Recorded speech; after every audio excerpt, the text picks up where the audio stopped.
আজকে বাতিলের কথা কি বলবো রে ভাই। তথাকথিত নাস্তিক এই আবুল সরকার আল্লাহর শান ও আসমাতের বিরুদ্ধে কথা বলেছে। মুসলমান হৃদয়ে লাগে না? উলামায়ে কেরাম যেখানে প্রতিবাদ করে, উপদেষ্টা মণ্ডলীর ভিতর থেকে সেখানে তাদের পক্ষ নাই। ওই যে গোলাম সরোয়ার ফারুকি নাকি জানে নাম, ওদের নামটা বেশি মনে রাখার প্রয়োজন নাই। এই নাস্তিক তো আওয়ামী লীগের সময়ে সমকামিতার আইন চালু করতে চেয়েছিল। এই নাস্তিক আজকে আল্লাহর বিরুদ্ধে কথা বলে, তাদের বিরুদ্ধে উলামায়ে কেরাম প্রতিবাদ করে। আর এই নাস্তিকের বাচ্চা নাস্তিক তার বিরুদ্ধেই উলামায়ে কেরামের বিরুদ্ধেই রুখে দাঁড়ায়। নাউজুবিল্লাহ বলেন। এই জাতীয় নাস্তিককে শেষ করার আগে উপদেষ্টা মণ্ডলের ভিতরে যারা আছে তাদেরকে শায়েস্তা করা দরকার। কথা বলেন ঠিক কিনা?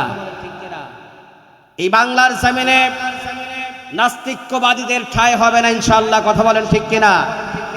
যারা বলে কোরআন শরীফে নামাজ নাই, ওদের জায়গা বাংলাদেশে নাই। কথা বলেন ঠিক কিনা? যারা বলে তোমরা সেজদা দাও ইমামের পেছনে নয়, আমার শোনা কথা এলাকার ভিতরে আছে যে কোরআন শরীফের ভিতরে নামাজ নাই, ওই জাতীয় ভণ্ডদের মুখে জুতা পেটার প্রয়োজন আছে না নাই? কথা বলেন আছে না নাই?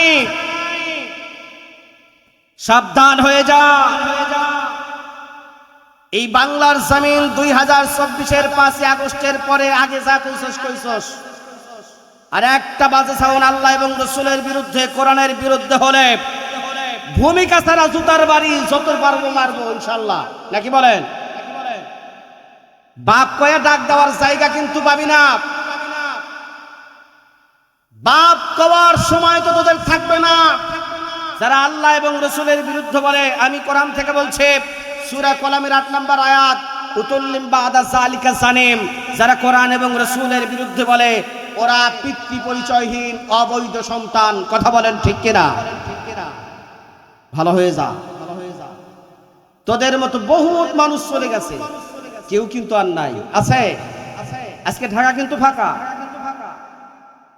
কত গরম গরম কথা হয়েছে।